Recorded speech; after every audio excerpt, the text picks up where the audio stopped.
Dear beloved, flowers minced, hemp, twisted textures on my tongue, ashe stimulating, regulating my tempo, exploring the 6 dimensions of clairvoyance, I steward third eye awakenings, channeling the lessons of our ancestors when I write, when I speak, when I reflect. Who taught you to hate yourself?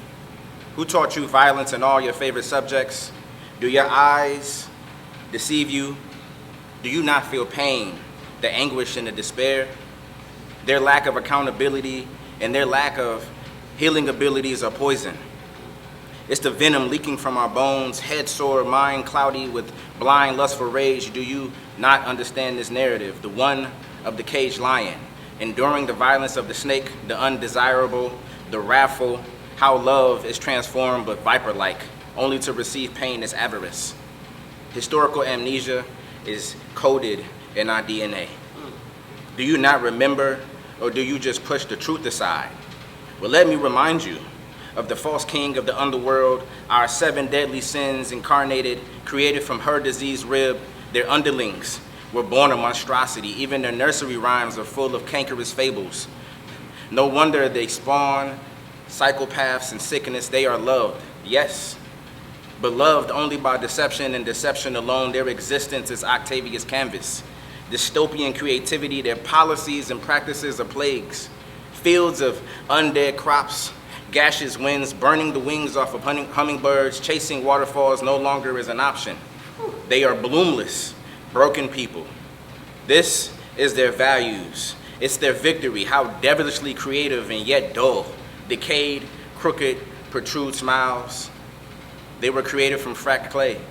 The suns make their dunes uninhabitable. The earths do not welcome their false groundings or acknowledgments or non-ceremonial honorings. The moon and the stars do not guide them to freedom, cousin. Can you still deny these truths? Can't you feel their contradictions tearing us apart? Like when BLM signs mean displacement more than justice, or fire swells in the ocean's belly, we can no longer align ourselves with the values of evil white men. We must break hold of our Stockholm Syndrome. We can no longer accept federal hip-hop and Juneteenth approvals. These false progressions interrupt our ashe to the point that we don't recognize that we are still enslaved, that our freedom is denied. Harriet does not approve, cousin. Capitalism would not save us. Looking for leadership and glorifying the hoarding billionaire class would not save us. Nihilism and escapism would not save us. I promise you. We must always allow our imaginations to break free from their colonial designs, from their colonial rule. Remember, we are Africans. We are God's children. Suns, moons, earth, stars, fractals. We are God's children. We are beautiful. Sun-kissed skin, numerical, woolly hair. We are blessed shapes and blessed souls. We are warriors of all kind. The loving, the healing, fighting, working, resting people kind. Will you still deny these truths? Yes, sir.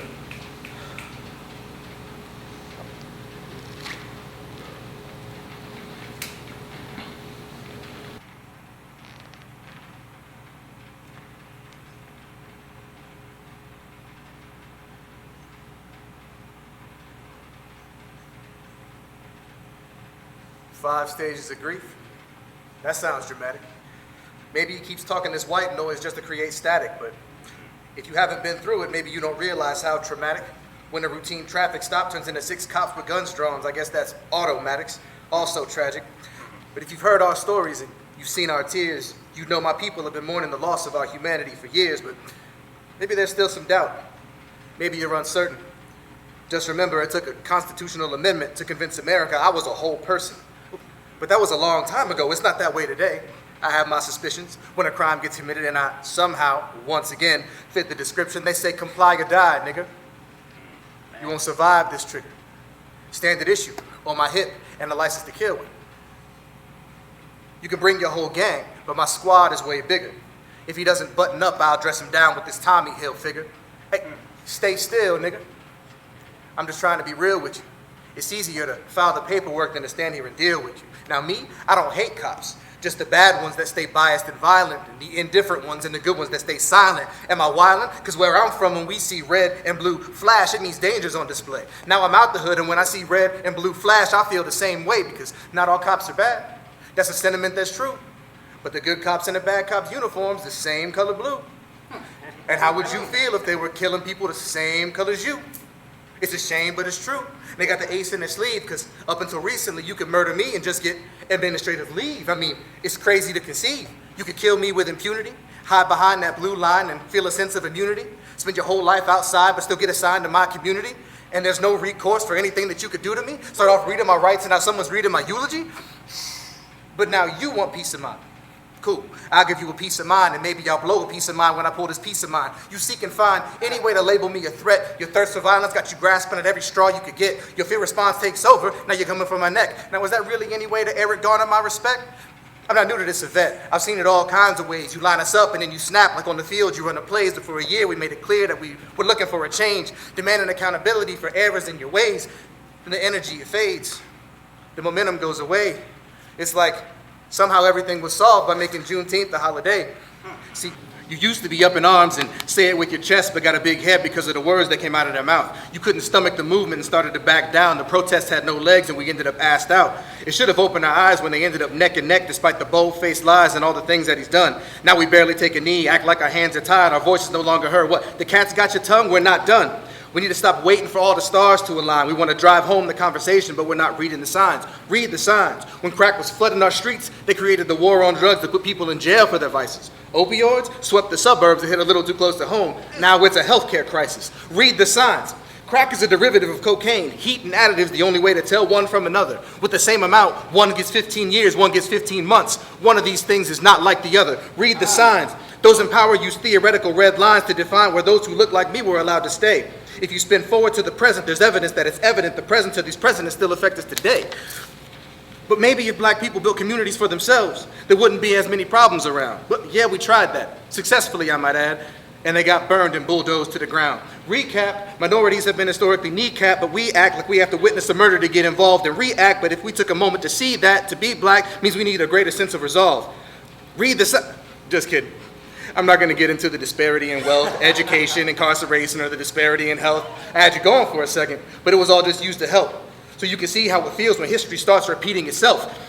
And as hard as it's been for me, my sisters have had it even worse probably. They praise all of these black features, unless they're on black bodies. The way they treat black women sometimes is enough to devastate them. Me, I uplift them with no strings attached. I levitate them. We're screaming in the wind if it's not reaching the ears of the legislators. There's a war on G, so we may need to mount up on these regulators. Now let me get serious. So you know I understand and mean what I say. Black lives still matter. Not just February and Juneteenth, but every day. So if you're not down with the movement and your heart's not in it, pardon my back. I hope I don't get shot in it. Oh. Whew. Man, with the fire. With the fire.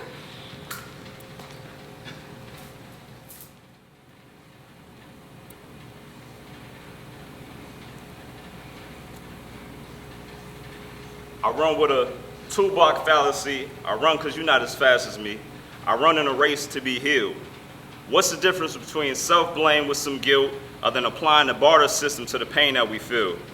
As we run from our fat-ass problems, because mine is way too heavy to chase me, but know exactly where my place be to wait for me. Plus the way we hide our pain beneath the faces we make when we angry, and the fake beefs that I've been eating lately make the weight swinging around my waist seem like 3,000 pounds. Now as I pray, I speak out loud as if I'm seeking attention. And as I shout, I plead for redemption. Indeed, I vow to christen myself now. If repentance will help out. See, religion's not my style, but on God, I beg for a second shot. More second chances than my man gets when he's jammed in the law. Writing letters upstate as if to Santa and Mrs. Claus. I recount my initial thoughts of being belligerent. As long as we can negotiate his freedom and innocence, I'll negotiate for my speedy deliverance and dissociate from my cost of regrets. And that's my second offer, so check. Grief be playing at the back of my neck like it's chasing me up a stack of steps in a dark basement. I'm in my rear view like it's a car fragrant. I wish things were slowing down like a car braking over some hard pavement. I be hearing them barbershop arguments that be having my heart racing. Because the same homies that usually start statements with the problem with black people be the real problem with black people. And that's still bargaining, but that's ego speaking for when a nigga like me can't figure out what to blame. So we blame everyone else, until eventually we blaming ourselves. See, woulda, coulda, shoulda doesn't help, doesn't save us from jail. My next bargain doesn't pay enough bail, doesn't put up for sale black self-shame, nor does it help black males to change. So when we stuck in a wave of guilt, I'm either too tired or afraid to feel incorrect.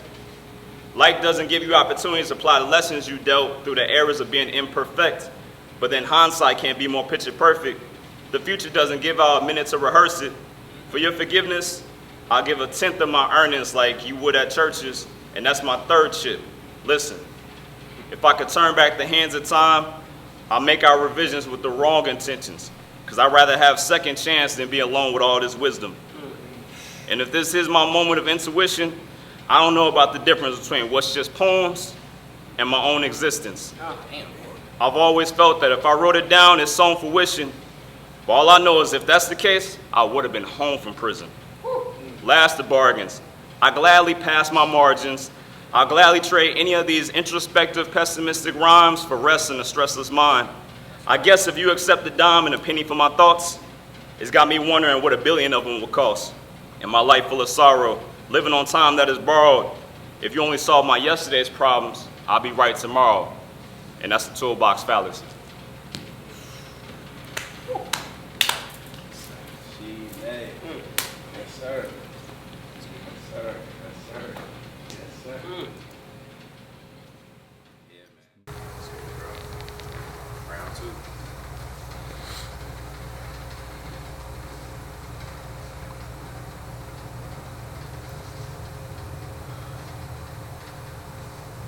I'm a middle child.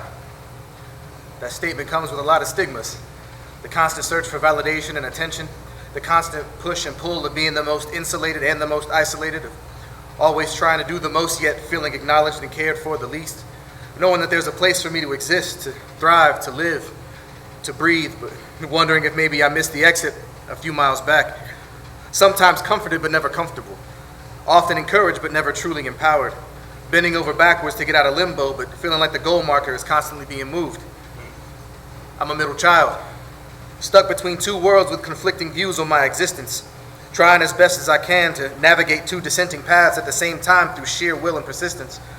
My family had the insight to get just close enough to the red line that my education could cross it, so it's Nirvana by day and Biggie by night, soccer weekdays and basketball weekends, proper enough to pass and fail simultaneously, belonging to everyone, embraced by no one in particular. Never did I feel my status more jarringly than on the days we were asked to present about our family history, listening to them wax rhapsodically about nonas and old countries and the ways their families continued to honor their heritage, while I, feeling every bit the stereotypical Negro, mull over my family tree full of missing leaves, broken branches, and seeds planted and abandoned. No, I won't be volunteering today. In those moments, for the first time, I questioned whether being black was enough. Hearing the stories of their ancestors working towards their purpose and standing in that purpose made me realize they all came here on purpose. I'm a middle child because I'm a child of the Middle Passage. Our history didn't begin with slavery can be a comforting adage, but it's hard to wrap yourself in that truth when you look back at your genealogy, and the further back you can go is freemen registration papers. Seeing your ancestors listed with first names given to them by owners, like pets, with last names based upon the lineage of those that had them captive. In the generations lost, so too were the ties to the culture and heritage that preceded the boats.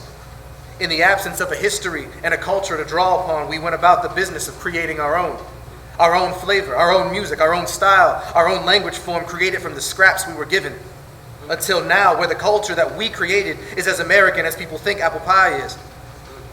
And therein lies the rub.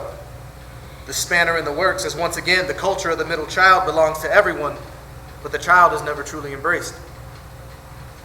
I'm a middle child because I stand in the middle of a crossroads where those who are the products of this culture we created demand to be more than just acknowledged.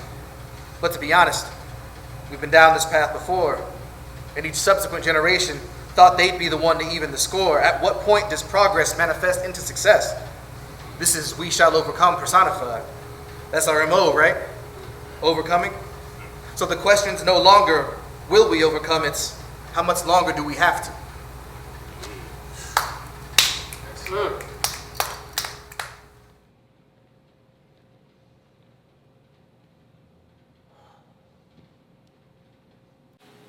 It really don't matter how woke you is.